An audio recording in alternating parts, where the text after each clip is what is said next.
तो पाकिस्तान के अंदर खून खराबा बढ़ने वाला है, आतंकवादी गतिविधियां बढ़ने वाली हैं।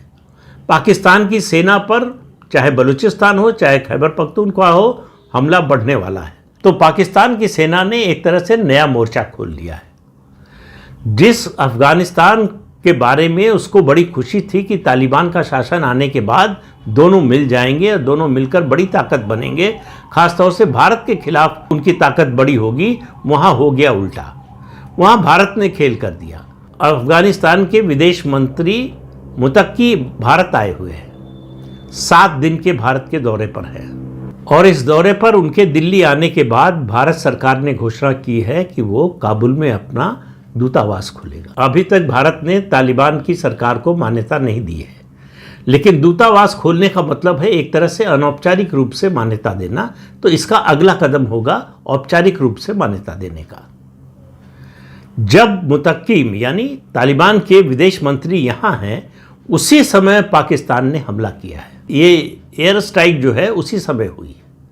तो ये संदेश देना चाहता है पाकिस्तान न केवल तालिबान को बल्कि भारत को भी, कि भारत से दोस्ती करोगे तो ये होगा। भारत को कहा है कि अगर तालिबान से दोस्ती करोगे तो हम ये करेंगे। अब उसको मालूम नहीं है कि इसका नतीजा उसको क्या भुगतना पड़ेगा। एयर स्ट्राइक करने की स्थिति में तो वो है, ताकत है उसकी, कर दिया उसने।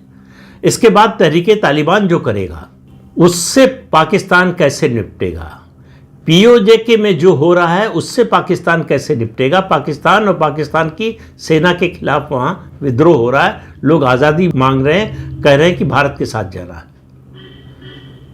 उधर बलूचिस्तान कह रहा है कि हमको आज़ाद होना है, खैबर पख्तूनख्वा कह रहा है कि पाकिस्तान के साथ नहीं रहना, आज़ाद होना। तो सशस्त्र विद्रोह हो रहा है इन सब जगहों पर, और पाकिस्तान की सेना इनसे निपटने में अक्षम साबित हो रही है। और उसमें कोड में खाज ये हुआ है, इजराइल और हमास के बीच में जो समझौता हुआ है उसका रिएक्शन पाकिस्तान में बहुत उल्टा हो रहा है। लोग सड़क पर उतर आए कि ये समझौता जिसे पाकिस्तान ने जिसका समर्थन किया है, अमेरिका ने जो कराया है समझौता, वो तो हमास के बिल्कुल खिलाफ है। एक तरह से सरेंडर है हमास का। हमास को इसमें क्या मिला? इस 2 साल से ज़्यादा चले युद्ध में हमास के 1 लाख से ज़्यादा लोग मारे गए।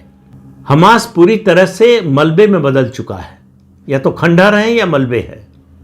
हमास को जो इजरायली बंधक हैं उनको भी छोड़ना पड़ेगा। इस समझौते के लिए हमास तैयार हो गया है, लेकिन अभी अंतिम बात तब तक नहीं कही जा सकती जब तक ये बंधक छोड़े नहीं जाते।